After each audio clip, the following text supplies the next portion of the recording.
The moment my eyes opened, I realized something far more painful than the coma itself. My heart had already left her long ago. The ceiling above me was unfamiliar, a dull off-white that buzzed faintly with the overhead lights. Machines hummed around me, indifferent to the man who had finally clawed his way back from the edge of death. And there she was, Emily, clutching my hand like she could still hold on to the past. Tears streamed down her flawless face, smudging the mascara she had carefully applied. "Ethan," she sobbed, squeezing my fingers as if it could anchor me to her, to the life we had shared before everything fell apart. "You're awake. I knew you'd come back to me." I didn't move. I didn't speak. I just stared at her, wondering how someone could sit so close and yet feel like a stranger. Her voice cracked under the weight of her guilt. "I stayed by your side every single day. I prayed for you. I never gave up. But the images I had seen, the betrayal whispered in stolen kisses, the secret meetings with Grant she thought I'd never find out about, burned hotter than any fever in my blood." She wasn't crying for me. She was crying for herself, for the fragile mask of devotion she had worn so well. The machines beeped steadily, measuring a heartbeat that no longer belonged to her. I shifted slightly in the bed, the motion making her gasp with hope. She leaned in closer, brushing a strand of hair from my forehead like she used to, the scent of her perfume choking me with memories I no longer wished to keep. "I love you, Ethan," she whispered, her voice trembling. "Please, come back to me." But I wasn't hers anymore. I wasn't anyone's. Somewhere in the endless dark, I had survived, not because of her prayers, but in spite of them. Emily didn't know it yet, but she was clinging to the shell of a man she had already lost. And this time, I wasn't going to fight to stay. I was never supposed to end up like this, a man who had given everything and ended up with nothing. Before the coma, my life had been ordinary in the way that makes you think it's invincible. I worked quietly, loved deeply, and dreamed small, simple dreams. I never needed the world at my feet. I only needed her, Emily. We met in college. Two kids who thought the world revolved around late-night drives and whispered promises in parking lots. She was brilliant, radiant, the kind of girl you believed the universe made special exceptions for. And somehow, impossibly, she chose me.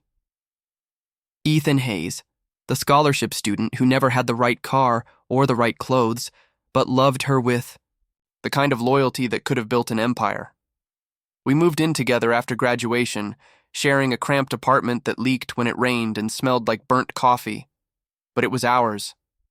She laughed at my clumsy cooking, left lipstick stains on my coffee mugs, and filled our home with her endless chatter about dreams too big for the town we lived in. I loved every part of it. I loved every part of her. I would have followed her, anywhere. Maybe that's where it all went wrong. Loving someone so much that you forget to leave anything for yourself is the most dangerous thing you can do. When I got the job offer in another city, it wasn't even a question. I took it for her, for us. Long hours, night shifts, weekends lost to deadlines. It was all supposed to build the life she deserved. I told myself the loneliness in our little apartment was temporary. I told myself the silences that grew between us were just stress. I told myself that love could survive anything if you simply held on hard enough. But love isn't a rope. It isn't something you can just knot tighter when it starts to fray. Sometimes love is a thread, worn thin by time, by distance, by the small selfishnesses no one wants to admit to. And sometimes, while you are fighting to keep it alive, the other person is already letting go. The night of the accident was supposed to be our night. I had gotten tickets to her favorite band, even taken time off work I couldn't afford to miss. I wanted to surprise her, to remind her who we were before life started crushing us. I remember how excited I was, how stupidly eager. I even stopped to buy flowers, cheap ones from a gas station, but they were bright and loud, just like she used to be. I remember pulling into the driveway. I remember seeing the second car parked outside, a car that didn't belong to either of us. I remember walking up to the house, my steps slow and confused. I remember hearing laughter, low and private, from inside. I never made it to the door. drunk driver, a corner taken too fast, metal against bone, the world spinning into darkness. 3 years of nothing. 3 years lost to a void, my body trapped, my mind wandering through half-formed dreams and nightmares where Emily's face blurred and faded until I couldn't remember why I had ever clung to it so hard. Now here she was, sitting beside me again, playing the part of the grieving lover. The irony would have been funny if it hadn't been so cruel. I used to think Emily was the sun around which my whole world revolved. But lying here, seeing her through, eyes that were finally clear, I realized the truth. She had been the storm, the one who lit up the sky with beauty and wonder, and then left everything wrecked and broken in her wake. The woman weeping at my bedside wasn't the Emily I had loved. Or maybe she was, and I had just been too blind to see it. In the end, it didn't matter. I wasn't Ethan, the boy who had believed in fairy tales anymore. I was Ethan, the man who had survived heartbreak so complete that it stripped the world of its colors and left only the heavy, aching weight of truth behind. I would heal. Not for her. Not for anyone else. For myself. Emily was still whispering promises, still weaving the kind of lies desperate people tell when they feel something precious slipping through their fingers. Maybe once I would have believed her. Maybe once I would have given everything just to hear her say she loved me. But now her words were just noise. The kind of noise you walk away from without looking back. The nurse came in checking the machines, her eyes soft and professional. She asked me a few questions, standard ones, to check my cognitive state. I answered them all easily. Emily clutched my hand through it all, smiling at the nurse like she had played some grand role in my recovery. When the nurse left, Emily leaned closer. "Ethan," she whispered, her lips brushing my ear. "We can start over. I'll fix everything. I promise." I turned my head slightly to look at her, really look at her. Beautiful, fragile, a liar wrapped in silk and tears. "I'm tired," I said quietly. And she beamed, thinking it was exhaustion from waking up. But the truth was, I was tired of her. Tired of us. Tired of fighting for something that had been dead long before I closed my eyes. As she sat back down, smoothing her hair and dabbing at her face with a tissue, I stared out the window, where the sky was beginning to turn soft and blue with early morning light. Somewhere out there, beyond this hospital room, beyond the wreckage of our broken promises, a new life was waiting for me. And this time, I was going to live it on my own terms. The days that followed blurred together, a steady stream of doctors, therapists, and well-wishers, parading through my room, each one offering their congratulations like they were tossing coins into a broken fountain. I let them. I smiled when I needed to. I answered the questions they asked. I played the part of the grateful survivor, the miracle patient who had somehow clawed his way back to life. But underneath it all, I was silent. Waiting. Emily never left my side. She clung to me like a lifeline, smothering me with attention, pressing cool cloths to my forehead, feeding me small bites of bland hospital food as if she could nurse the past back to life. If I had woken up the man I used to be, maybe I would have been touched. Maybe I would have believed her tears and the way she touched me like I was something precious. But that Ethan was gone. It was in the small things. The way she flinched every time her phone buzzed. The way she would glance at the door whenever. The nurse made rounds, the forced brightness in her voice when she spoke about the future. She was hiding something. I didn't need proof. I had lived it. In the nightmares and half-remembered glimpses of betrayal, during the endless, sleepless nights in my coma, still I waited. I wanted her to hand me the truth with her own hands. One afternoon, when the light was soft and golden through the window, Hannah visited. Her hair was tied up in a messy bun, her face free of makeup, her clothes simple and wrinkled like she'd come running. She hovered awkwardly in the doorway until Emily spotted her and called out, "Hannah!" Emily's smile was tight, too wide. "Come in, he's awake." Hannah approached cautiously, her eyes locking onto mine, searching, pleading. She pulled up a chair, sat stiffly, and tried to smile. Hey, Ethan, it's good to see you. The gratitude in her voice was real, but there was something else there, too. Fear. I waited. I listened. The conversation between them was forced, disjointed. Emily talked too much, laughing too loudly, brushing off any serious subjects with a wave of her manicured hand. Hannah kept her responses short, nodding, agreeing, avoiding my gaze. I watched. The two of them like a man watching the final act of a play he already knew the ending to. When Emily stepped out to take a call, I finally turned to Hannah. She flinched when our eyes met, her hands clenching nervously in her lap. "How long?" I asked, my voice quiet, almost gentle. Hannah's eyes filled with tears instantly. She shook her head, the words trapped behind her trembling lips. "How long?" "Hannah?" I pressed. She crumbled. "A year," she whispered. "After your accident, she didn't think you would wake up. Grant he was there, and she was scared and lonely, and..." I held up a hand to stop her. I didn't need the excuses. I had heard them all before, from other lips in other lives. Fear, loneliness, weakness. They all sounded the same when you stripped them down to what they really were. Betrayal. "Thank you," I said softly. Hannah broke, down completely, sobbing into her hands. I didn't move to comfort her. She wasn't crying for me. She was crying for herself, for the part she played, for the guilt that would rot her from the inside out long after I walked away from all of them. When Emily returned, she found me sitting there, calm and still, like a man who had just watched the last bridge burn and was too tired to care anymore. She didn't notice Hannah's tear-streaked face, or maybe she did and simply chose to pretend it wasn't there. She sat by my side again, brushing her hand across my arm. "Everything's going to be okay now, Ethan," she said brightly. "You'll see. We'll get married, just like we always planned. We'll start fresh." Start fresh. As if you could slap a coat of paint over a house that was already rotting from the inside. I said nothing. I watched her pull out her phone, texting furiously, when she thought I wasn't looking. I saw the name flash on the screen. Grant.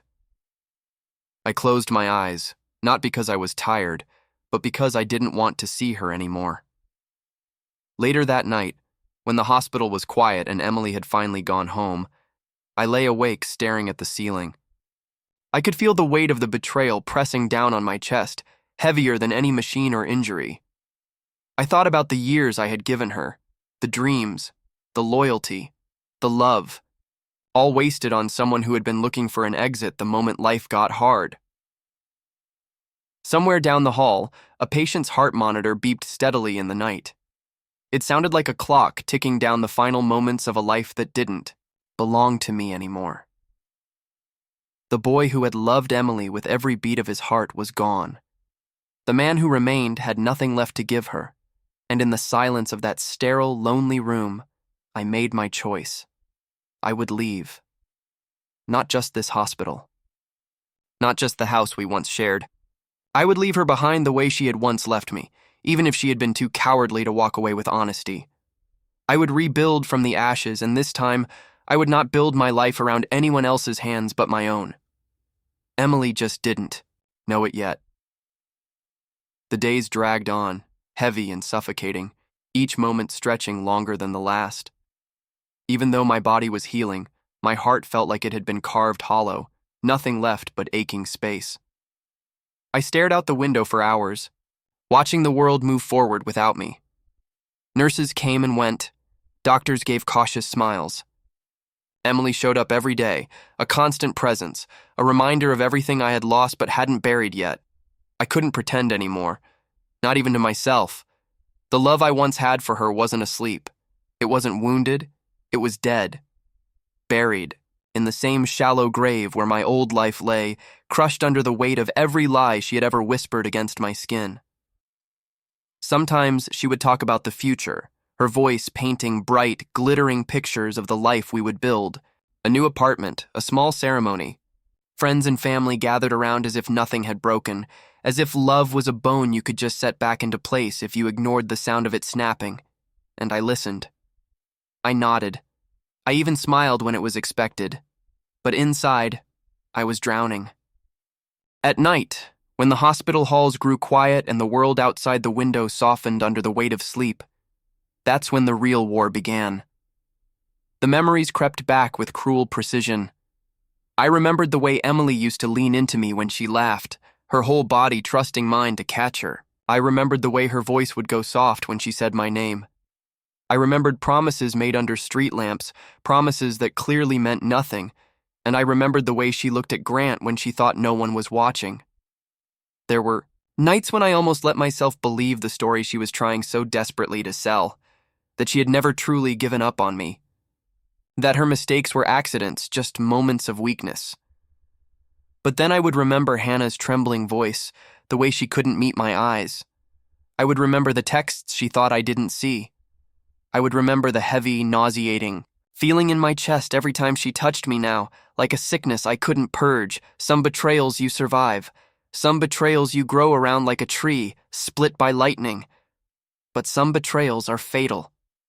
Quiet deaths that no one can see. I watched her sometimes when she wasn't looking. I saw the panic flicker behind her eyes, the desperate way she clung to the image of us she had built in her head.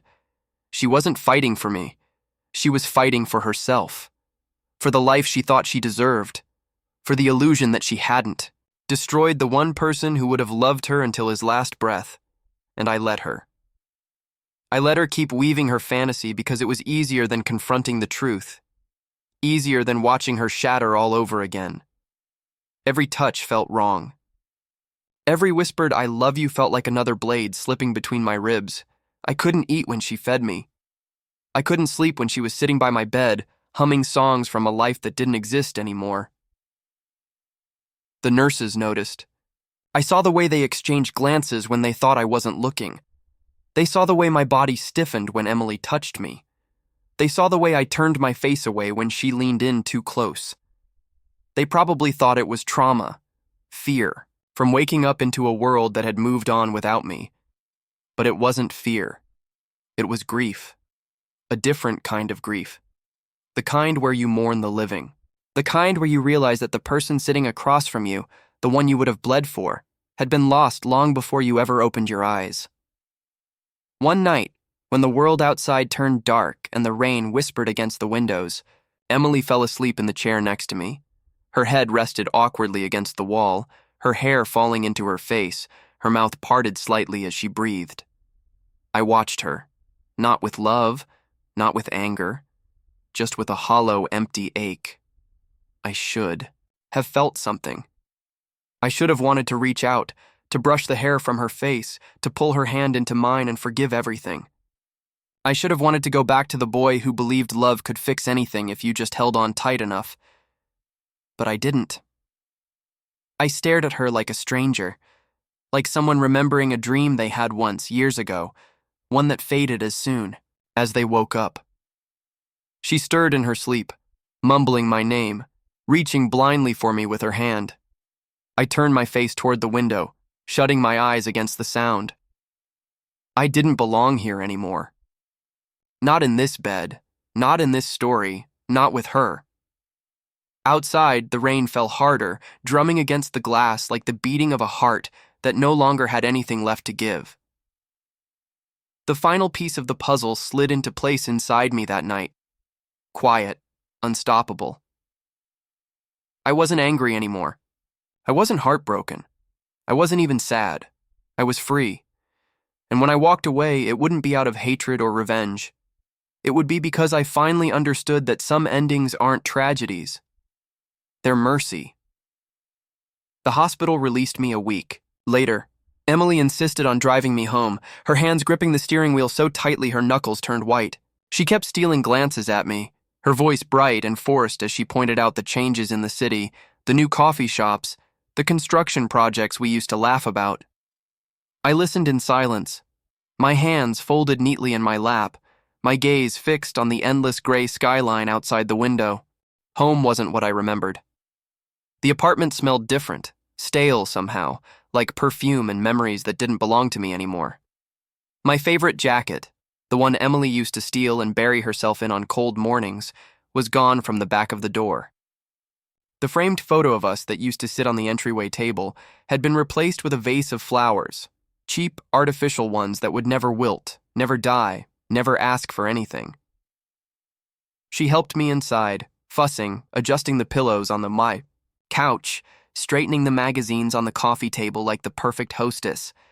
I let her. I watched her build her illusion around me, brick by brick. It wasn't until she pulled out a small velvet box from her purse that I realized the trap she was setting. She opened it with a trembling smile. Inside was the ring, our ring. The one I had bought with 3 months' worth of overtime shifts. The one she had worn proudly once, flashing it at everyone we knew, and she slid it onto my finger like it had never left. "We can pick a date soon," she said, her voice cracking with barely contained emotion. "We can finally make everything official." I stared at the ring, feeling its cold weight press against my skin. I didn't pull my hand away. I didn't speak. I just sat there, frozen in a body that didn't feel like mine anymore, wearing a ring that no longer meant anything.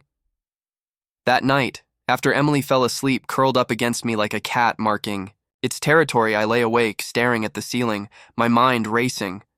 She wasn't just clinging to me. She was trying to erase everything that had happened.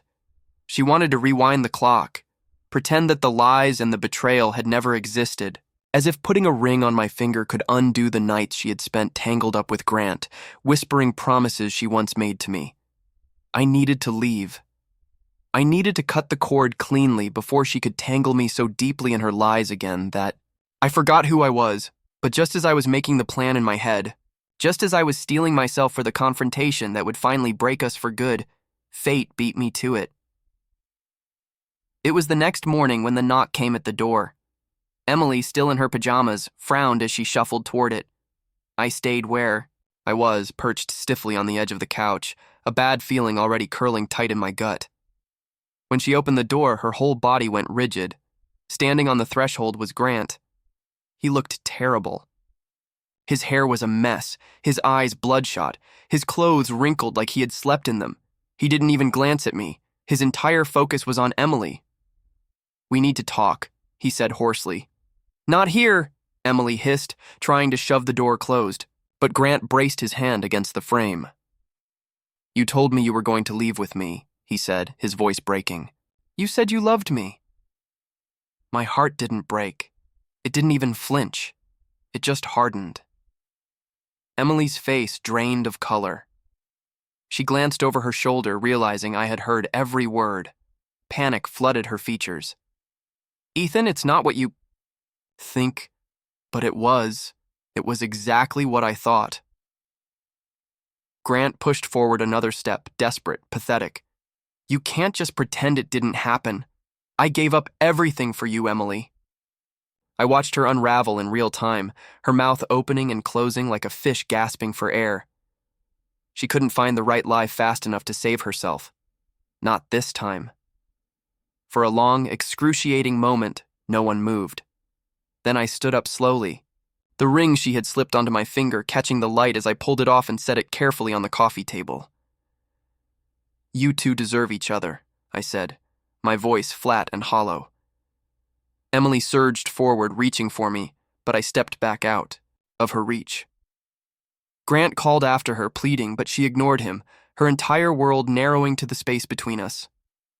"Ethan, please," she whispered, tears spilling down her cheeks. "I love you. I swear, I love you." I looked at her for what felt like the very last time, and for the first time in years, I felt nothing at all. Without another word, I turned and walked out the door, leaving her and every broken promise behind.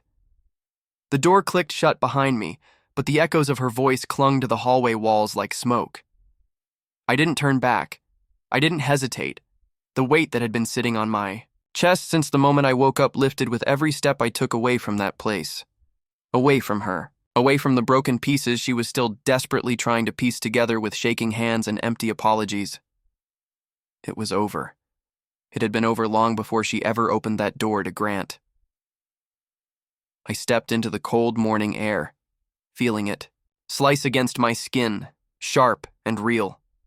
For the first time in what felt like a lifetime, I could breathe. Deep, full breaths that filled my lungs with something other than regret and bitterness. The world around me was waking up, golden light, breaking over the rooftops, the smell of wet pavement rising after a night of rain. It should have felt like freedom. It should have tasted like victory, but it didn't. It felt like grief. Grief for the man who had once believed love could survive anything. Grief for the trust that had been ripped out by its roots. Grief for the wasted years, the empty promises, the nights spent dreaming of a future that had never truly existed. I wandered for hours, letting the city swallow me whole. I didn't answer my phone. I didn't check my messages. I let it all slip away, the obligations, the memories, the noise. By the time I finally stopped walking, the sun was high overhead, casting sharp shadows against the sidewalks. I found myself in a part of town I hadn't seen since before the accident. A small park, tucked between two towering buildings, almost invisible unless you knew where to look. It was empty, save for an old man feeding pigeons by a rusted fountain. I sat on a bench beneath a tree, the branches bare and skeletal, against the sky. And for the first time since I woke up, I let myself feel it all. The anger, the betrayal, the sorrow, the aching, gnawing loneliness that had wrapped itself around my ribs like barbed wire. I pressed the heels of my hands against my eyes, breathing hard. I had survived the coma. I had survived waking up to find the woman I loved in another man's arms. I had survived the lies, the manipulation, the cruel jokes fate had played on me. But surviving wasn't the same as living, and I was so tired of surviving. The bench creaked beside me, but I didn't look up. Not until I heard the voice.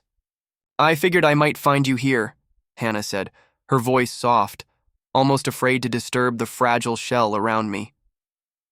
I blinked against the sunlight, turning to look at her. She sat down, leaving a careful distance between us, her hands twisted tightly in her lap. "I'm sorry," she said quietly, "for not telling you sooner, for not being brave enough." I shook my head, my voice rasping out from a throat raw with silence. "It wasn't your burden to carry." She looked down, tears pooling in her eyes. "But I knew, and I stayed silent. I thought maybe it would all just fix itself, that you wouldn't have to know, that you could just be happy." "Happy," I echoed, the word foreign and bitter in my mouth. She laughed brokenly, wiping at her cheeks. "Stupid, right?" I didn't answer. Because it wasn't stupid. It was human. The desperate need to believe that things could be okay, even when every sign pointed otherwise. Hannah pulled something out of her bag. A photograph. It was old, slightly bent at the corners. A photo of the four of us, me, Emily, Grant, and Hannah, at some party years ago. Before everything cracked and shattered. Before the truths we refused to see devoured us. She placed it carefully on the bench between us like an offering at a grave. "I don't know if you'll ever forgive her," she said, her voice trembling. "I don't know if you'll ever forgive any of us." I stared at the faces frozen in time. My own smile so wide, so genuine. Emily's hand tucked possessively into the crook of my elbow. Grant's arm slung carelessly around my shoulder. Hannah standing a little apart, her smile small and uncertain even then. I picked up the photo, feeling the weight of it between my fingers. "I don't hate her," I said finally, the words surprising even myself. Hannah looked at me, startled. "I don't hate any of you," I said, tracing the edges of the picture. "That's the worst part. You think, after everything, you'd feel anger, fury, something big enough to tear the world apart." I let the photo fall back onto the bench. But all I feel is empty. Hannah didn't speak. She just sat there, breathing with me, sharing the silence. I didn't know how long we stayed like that, two broken souls sitting side by side in the ruins of what could have been. Eventually, Hannah stood. "I'm leaving town," she said, her voice steady now. "I can't stay here. Too many ghosts." I nodded. I understood. She hesitated, then said, "If you ever need anything, even just someone to sit in silence with, you know where to find me." And then she was gone. I sat there a while longer, letting the winter air bite at my skin, the sunlight slowly fading into the gray hush of evening. When I finally stood, my legs stiff and aching, it felt like shedding an old skin. I left the photo on the bench. I didn't need it anymore. The past wasn't a place I wanted to live in, not anymore. I walked away from that park with nothing but the clothes on my back and the battered pieces of my heart stitched imperfectly together, and for the first time since opening my eyes in that hospital bed, I wasn't walking toward anyone else. I was walking toward myself, toward a life that didn't need Emily's apologies or Grant's excuses, toward a future built by my own hands, no matter how scarred or trembling they were. The city lights blinked on one by one, the sky deepening into velvet, and somewhere, in the middle of all that cold, sprawling darkness, I found something I hadn't realized I was looking for. Peace. It wasn't loud. It didn't come with fireworks or triumphant music. It came quietly, slipping into the hollow spaces inside me and planting something small, something stubborn. Hope. Hope that one day when I least expected it, I would look around and realize I wasn't surviving anymore. I was living, and that this, right here, this broken, bloody, beautiful mess of a moment, it wasn't the end. It was the beginning. Months slipped by like pages torn from a calendar. Spring arrived quietly, soft rains washing away the cold weight of winter. The city bloomed with life again. Trees that once stood barren stretched out trembling green fingers toward the sky. People smiled more easily, and the world felt a little less heavy. I moved into a small studio on the edge of town, just far enough away that the past couldn't find me by accident. The walls were bare, the furniture simple, but it was mine. Every inch of it breathed freedom. I got a job teaching art classes at a community center. The hours were long, the pay modest, but when I watched a child's face light up after finishing their first painting, it was more rewarding than any hollow praise I had once chased. Piece by piece, I rebuilt my life. Without Emily. Without Grant. Without the poisoned roots of a love that had rotted long before I saw it for what it was. I thought maybe that was where the story would end. Quiet, clean, forgotten. But life has a funny way of circling back. It was a Thursday afternoon when the email arrived. I almost missed it, buried under a pile of notifications. But something about the sender's name snagged my attention and made my chest tighten. Wong and Associates Law Firm. I opened it, heart steady, mind sharp. Inside was a formal notice. Grant had been arrested for embezzlement. The full weight of the scandal was crashing down on him. Dozens of fraudulent transactions, siphoning money from the company he had wormed his way into after we severed ties. It was all public now, headlines screaming his disgrace across every corner of the internet. At the bottom of the email was a note from the firm's junior partner, a woman I vaguely remembered meeting once at a party. She had taken the liberty of forwarding me something Grant had tried to bury, photos, dozens of them, of him and Emily, together, not just during my coma, but before it. Long before. Vacations I had thought she took with her cousins, business trips that had run late. Even the weekend she swore she spent nursing a sick friend back to health, there she was, captured in grainy images, curled in Grant's arms, smiling the kind of smile she had reserved for me once. It hadn't been a mistake born of loneliness and despair after I fell into the coma. It had been going on for years.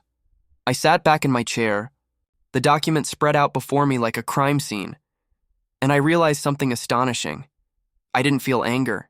I didn't even feel sadness. All I felt was cold, crystalline clarity. They had made their choices long ago. I had just been too blind, too trusting, too foolish to see it. Now, the universe was finishing what I never had to. Grant was ruined, his name blackened beyond repair, his assets frozen, his so-called friends scattering like rats from a sinking ship. And Emily? Her name appeared too, caught in the crossfire. The company she clung to for status and survival severed all ties with her the moment the scandal broke. Her friends abandoned her without hesitation. Sponsors pulled out. Invitations dried up. The perfect life she had tried so desperately to build on a foundation of lies crumbled into dust. A few days later, another message arrived. An anonymous, tip a video Grant, drunk and raving in some dingy bar, screaming her name, blaming her for everything, saying she was the one who had convinced him to steal, to lie, to betray, that he only ever wanted to make her happy, but she was never satisfied, never loyal, never enough. It went viral within hours. Emily became a pariah almost overnight. She lost everything: money, reputation. The fake friends who had once clung to her champagne glass like moths to a flame. I watched it all unfold from the safety of my small studio, sipping cheap coffee, feeling nothing but a quiet, satisfied kind of peace. I hadn't lifted a single finger. I didn't have to dirty my hands. The truth, rotten and festering for so long, had simply floated to the surface on its own. Sometimes the best revenge isn't fire and fury, it's survival, it's living well. It's standing tall while the people who tried to destroy you crumble under the weight of their own sins. One evening, just as the sun dipped below the horizon and painted the sky in aching colors, there was a knock at my door. I didn't have to guess. I knew. I opened it anyway, and there she was. Emily, or what was left of her. Gone was the polished, perfect woman who had once commanded every room she entered. She looked like a shadow of herself, hollow cheeks, lifeless eyes, clothes that hung on her like an afterthought. For a long moment, we just stared at each other. Then, her voice, cracked and brittle, broke the silence. "I lost everything," she whispered. "Everyone turned their back on me. I didn't know where else to go." I leaned against the doorframe, studying her. There was no hatred in my heart, no longing, just the clear-eyed recognition of a chapter that had already closed. "I'm not your home," I said quietly. Tears spilled down her face, unchecked. "I never stopped loving you," she choked out. I smiled, but there was no warmth in it. "No," I said. "You just never loved yourself enough to know what love really is." She reached for me, trembling, desperate. But I stepped back, putting a wall between us that no apology could breach. "I hope you find peace someday," I said, meaning it. "But it won't be with me." I closed the door gently in her face, locking it with a click that felt more final than anything words could offer. On the other side, I heard her collapse to the ground, sobbing. I didn't open it again. Instead, I turned toward the small canvas, waiting for me by the window, fresh, untouched, full of possibility. I picked up a brush, dipped it in deep, vibrant blue, and made the first bold stroke across the empty white. Outside, the city lights flickered on, one by one. And inside, for the first time in years, my heart beat steady and strong. I hadn't just survived. I had won. Without rage, without revenge painted in blood. I had risen quietly, patiently, until the ones who wronged me destroyed themselves with the very weapons they once used to hurt me. It was the purest form of justice. And it was mine. The past was ashes now. The future, a sky wide open with stars, and I was ready to fly.